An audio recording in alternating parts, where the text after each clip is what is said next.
Rudy Recile, right here. U.S. Army Major Retired. Rudy Recile, running for 8th District? 8th California Congressional District. Right. What did I keep Not calling for the it? Assembly. I kept calling it Assembly.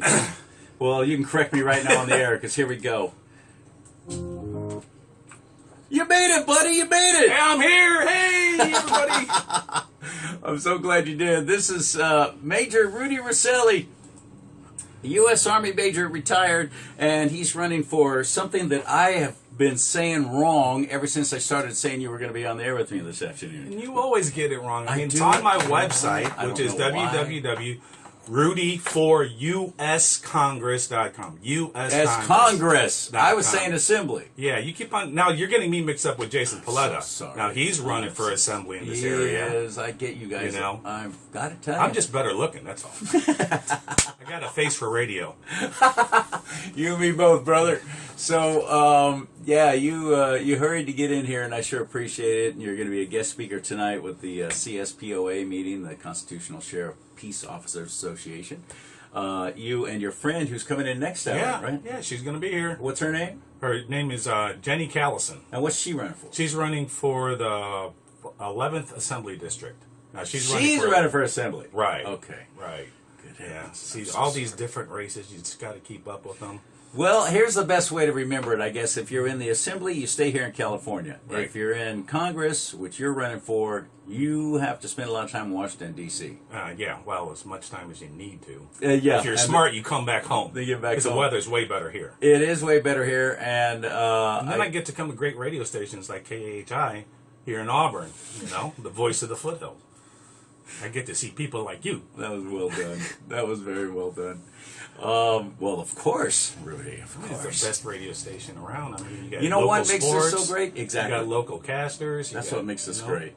This is a gem right here. This is a rarity. Most of these smaller market radio stations like this have been swallowed up by big corporate radio, or they take the easy way out. They just throw some satellite format on there, and they try and act like they're local, and they're not. So this is a gem. So thank you for that acknowledgement. But I have admiration for anyone who's had experience enough to be able to actually do an extraordinary job on the government side of things to help those of us in the private sector. Too many are just attorneys who are running just for the notoriety of it and just for it's all the wrong reasons. Mm-hmm. You left an extraordinary job. First of all, how many years in the service? U.S. Army, hoo-ah. I was in the Army for 26 years. And then after that, I continued my service to the people by working for the USDA. Yeah. Here in California at the highest level. Which is a great gig. Yeah. That's federal. Right. Yeah, it was a federal job. I had a good job. You had a great job Yeah. with benefits and Yeah, the salary whole and all nine. that kind of stuff. Exactly. And you're a family man.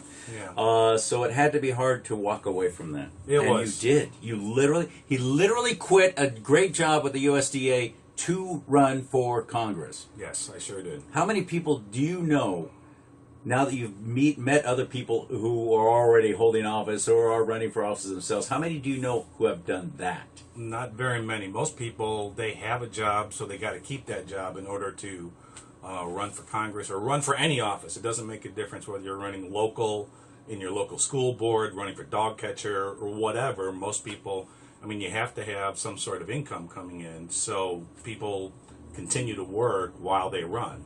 And if they get lucky enough and they get enough people looking at them and they meet the right people, then they end up being able to win their race. What's the toughest thing that you've found so far? I think the toughest thing that I've found, besides having to raise money and get volunteers, create a website, and all those different things. I mean, creating the content on a website, or just for your pamphlets and stuff, is really You're difficult. brand new. Well, most people, they've already served some time. They already have a staff in place to do all that kind of stuff. Right. You're doing all this yourself. Right. I'm doing a lot of this all by myself. I do have some people that are helping me, but I think the hardest thing to do is keep up with all the various topics, because you meet so many different people. And they all want to know what your thought is on that. Exactly. Whatever their pet peeve is. Right. You know, Okay. for example, what's going on in the Ukraine. You know, not a lot of people know what's actually going on inside the Ukraine and don't understand what's going on. Can I tell you what I know about it? Go ahead. It's a filthy, dirty country. When I'm not talking about cleanliness, I'm talking about politics. Just very dirty. Yeah. A lot of corruption, and well, of course, Bidens are involved, and we have a strong man who would love nothing better than to go down in history as the guy who put the Soviet Union back together again. Yeah, and no matter what he He says, doesn't hold that secret. Yeah, and no matter what he says, you know, hey, they're going to attack, and if they attack, well, see, I was right. But if they didn't attack, then well, my diplomacy worked. You know, so Right. he's got it going both ways. But what people don't know is that there's an internal civil war going on in the Ukraine. There's a big time And civil war. on top of that, you know, NATO is pushing on Russia's doorstep. I mean, can you think of And a time in that's- the United States when something like that happened? Thank you for bringing that up. That's exactly where I was headed. And if you put it into this kind of perspective, be Vladimir Putin for a minute. I mean, I wish I looked that good with not No wearing a shirt? shirt. Yeah, On a horse. On a horse, right? You got a pony though. That look kind of funny. Pony, yeah, but I leave my shirt on. So, but he knows if Ukraine does get accepted as a part of NATO, all those troops now, NATO troops have access, can be right up against that Russian border in the Ukraine. And when did And that all- happen around here? Right? Cuban Missile Crisis? Exactly what I was Wasn't getting it to. Something like that? Exactly what I was getting to. So to look at it from his perspective, he's got a hostile country who's fighting amongst itself, and they want to be in NATO so they can have all these troops protecting them from Russia. And somebody put it in great perspective for me the other day. They said, "How would we react if Russia or China decided, well, they're going to make Cuba part of their place to put all their troops and Or even their Mexico. nuclear stuff, or even Mexico? How would we feel about it? What would we do? How would we react?" Exactly. I mean, right now China is helping out Mexico, supplying them all the raw materials for making all the various pharmaceuticals that they're making, and I mean it's coming over the border, and we've got all kinds of problems coming over here. But just imagine if they just decided to start training with China, kind of like our friends to the north who did the same thing. You know, they're training with China. You know, in That's northern right. Chinese northern, troops were actually in Canada. Canada doing training maneuvers. Right. And so keeping up with all these little tidbits of information, I mean, it's not easy because everybody's asking you about this, that, and the other thing. And then they'll ask you some obscure question, what do you think about AB 05 or Prop 47? What are we going to do about that? And keeping up with something like that, and that's a local thing that's going on. Kevin KAHI is working on a bill to counteract that, to reduce the felony rate charge from $950 down to $450. Back down to $450. Exactly. I mean, we got to be able to do that because crime is a problem. You think? Yeah, you can find some of these issues that I'm talking about on my website. Good. Let's send you there because how much time do you have? Huh? I got all the time in the world for you, Charlie. good. Right. I mean, anytime I say use is good time. I gotta take a break, and we got local news standing by with Barry Steigers. But I want to continue talking with you because this man has an amazing mind, and he has put it all on the line, put a great job on the line, left it just to run for Congress, having never run for anything before. That is daunting, but yet so amazingly admirable to me, anyone who does it.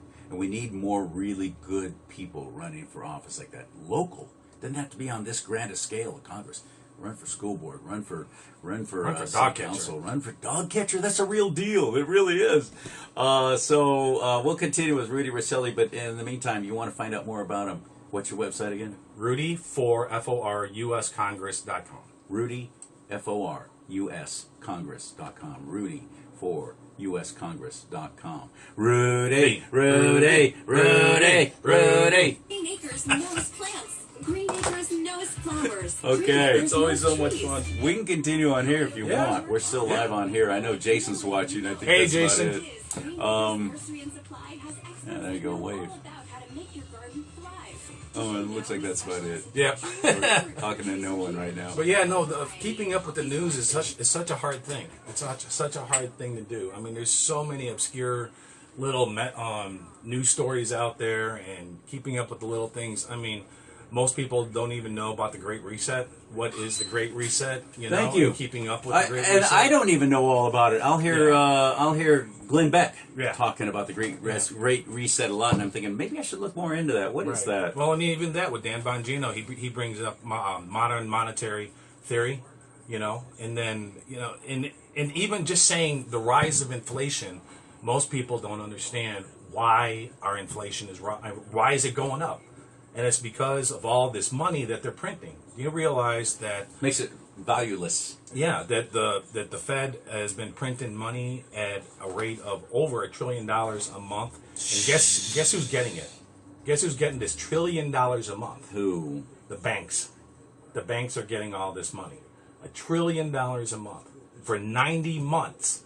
You know how much? I mean, that is $90 trillion that's getting printed, pushed out into the economy. And what happens when you have more money chasing less goods? More money chasing less goods. Well, with an I. prices are going to go up. Inflation, There you go. because there's supply and demand, and if there's not enough supply, the demand is high. People are going to have to pay more for that smaller supply. Can we think of something that we're paying for right now at a ridiculous rate here in California? Everybody's feeling the pinch on it. PG&E, if you're a homeowner. How about just gas? Yeah, I had to fill Just up on gas. my way here. Yeah. $85, and that's in a little old Honda Pilot. Yeah. So, I mean, the car that I have, Chevy Volt, it only takes 7 gallons. I filled up $30. Normally it's under 20. Wow. So, I mean, but yeah, keeping up with this stuff is really a challenging thing. And then getting out there to meet the people, door knocking, something who wants to be a vacuum cleaner That salesman? would be tough. It's not. That would be really tough. Yeah, it's a challenge. To do those things. There's so many different things that people do in order to get into office, and then just like when we went over to that meeting over there in Roseville, you see all the big pretty boys, and when the big pretty boys get up there and everybody has their favorites already, it's like, all right, what does a little guy like me? I'm gonna get up there and give my spiel. Hi, I'm Rudy, And then you got all these other guys that are up there, and they're already well-known names. Let me tell you something about my experience at that GOP meeting. It was the first time I'd heard about it. Mm-hmm. Heard about it from you, in fact. You and Chris Bish, you talk about, you get more involved, find out what it's like, see the people who are up and coming, get to know them now before they start running for office, that kind of stuff. So I went to one. I won't even say which one. But I had just 2 nights before met the guy who was running the thing. Mm-hmm. And I invited him to be on the air. He was all excited. Oh, yeah, great. Come in. Mm-hmm. He was supposed to be on with me the very next day after that GOP meeting. Mm-hmm. Canceled. Oh. And I know it's because of my outburst. I got pissed. Yeah, you did. Because a mutual friend of ours is running for the assembly. And he was obviously a railroad. They had their favorite. They established, okay, you only get to speak for 3 minutes and you only get 2 questions. So our friend spoke for 3 minutes and took 2 questions. And one of the questions didn't even count. It didn't apply to the office he was running. Nope. So I actually said out loud, that question shouldn't count. Ignored. Yep. He got 2 questions, that was it. And you just got a taste of the Then establishment. the golden boy comes up after him. 7.5 minutes he talks. And by the time they got to the 5th question, it was supposed to be 2. I yelled out, that is question number 5. And you could feel the oxygen suck out of the room as several people went, ugh. And they all look at me. And then they're doing this, and they're whispering, and they're going back and forth. He got 2 more questions allowed to him after that. Total of 9 questions. Yep. And it was such an obvious railroad. Yep. Like you said, they had their guy ready to go, and they didn't care what anybody else said. Nope. And then look what happened to Sheriff Scott Jones. Yeah. Obviously not their favorite for running. I thought he was extraordinary. Yeah. And you got up there. You spoke for a friend of yours, which was nice because he's way down in San Diego, and you got up there and did your best to speak for him. And even that, it was an eye opener. Yeah. And I looked at many of these people who were up on that stage on their dais and or sitting on their dais, and I thought, these are the Republicans that I keep hearing people on the left talk about how awful and evil they are, and how exclusionary they are, and how cliquish they are. It's kind of like high school. And you know what? I get it now. Because anybody else has been to, I haven't been to a Democrat one, because for one thing, I'd probably get struck by lightning. That was disappointing to me. I haven't talked about it on the air, about how much I hated it. Oh. And I am now, so maybe this will get around to them, but I might never have anything to do with them again. Not by my choice, but by theirs. Right. Well, I mean, now you've met the establishment. I definitely did. You know, I mean, that's why I'm running. I mean, there's so many of those guys that are doing that, and, you know, how do you get over that? I mean, take a look at what the Republicans in Congress now, they're all warmongering. They're all saying, we've got to go to war with Ukraine. We've got to go to war with Ukraine, you know, and they're not paying attention. You know, there's very, very few representatives and senators that are paying attention to what we need to be paying attention to, you know, and, you know, talking about, hey, let's take care of our country first before we go take care of somebody else's country. What a concept. You know, I mean, What an amazing concept. and I understand that NATO's there to help protect Europe. And why? Protect Europe from what? The Soviets are gone. From Russia, for the most part. It was The what it was Soviets are gone. That's how it was originally established, though. Exactly. And since the Soviets are gone, what are we protecting Europe against? Right. We're not really protecting them against who? The Russians? Germany again. Well, you know what they say every time Germany gets back together. You know, there's always a major, Bad things major happen. battle. There's always a major war. one way or Bad the other. things happen. You know, but they're sucking off energy from Russia. You know, and I Thanks to us. yeah, Thanks to our exactly. president, who basically gave them the green light for that pipeline, while canceling our own XL pipeline from our friends. Well, it was in a Canada. second pipeline because they have the first pipeline already going through there. And you know the funny part? That pipeline, every time they mention that pipeline, most people think that that pipeline is going through the Ukraine. It's not. It's going through the ocean. You know what? I've heard that same thing, though. Yeah. That's why it's such a big deal, because it goes through Ukraine. No, it doesn't. It doesn't. Nord Stream 2 is coming up from the north and then going through the water. That's and an then absolute popping right lie. out I've and going literally into heard Germany. on national news. Yeah, and people all the time talk about that. Oh, it's the pipeline. No, it's not about the pipeline. Not about the pipeline. It's that internal civil war that they don't want, that Russia doesn't want spilling over into Russia from the Ukraine. And it's an ethnic war. Over 15,000 ethnic Russians have been killed. Over 15,000. You know, I never actually really knew who it was who's all fighting, because, well, for one thing, the media's just not covering it. Right. Exactly. I had no idea it was an ethnic thing. Yes, the Ukraine, the Russians that ended up living in the Ukraine after World War II still have ties back to Russia. I mean, you know, that'd be like a Canadian moving to the United States. You know, So it's more like a national thing. When you say ethnic, I'm thinking skin color or religious or something like that. Well, I You mean that because the people who are consider themselves Russians but live in the Ukraine after they broke away from the Soviet Union are still in favor of Mother Russia, is what you're telling me. no, they have family there. They got family ties. Like Yeah. I said, it's like a Canadian who lives, you know, let's say that moved here with his family, you know, was born in Canada, moved here to the United States, but now still considers Canada home, even though he's an American citizen. Right. You know, I'm going to go back to Canada. I'm going to go back. Well, he can't go to Canada now. I mean, the border's all locked off. But Right. point being is, they can still consider themselves a Canadian. It's the same thing as those Ukrainians that are in the Ukraine who've got aunts, uncles, brothers that still live in Russia. So they go back to Russia, but they live in the Ukraine. And now, oh, you're an ethnic Russian, you know, do what I say or whatever, you know, and they end up killing those folks, you know. I mean, it's not like they're hunting them down, but there's enough dissidents that are in the Ukraine. Is it that true are that the Russians. current president of Russia, or excuse me, the Ukraine, I forget his name, the man who ran against him is literally in prison now? I think so. I have The man who ran against him to be president of the Ukraine is now in prison, put there by the current president of the man of Ukraine. Yeah, but Yeah, I mean, yeah. but people aren't really keeping up with those type of things, and The media's you not know, keeping people up with those kinds of things. exactly. And then when you take a look at what the establishment Republicans are doing in Congress, they're egging it on as well. And they're all calling Ukraine democracy. We have to protect democracy. That is not a democracy. They're communists. Well, they're not. They're a democracy to a point. To a point, they're just not a very good democracy. And I was asked this question in a forum where they were asking, "What's the difference between a democracy and a republic?"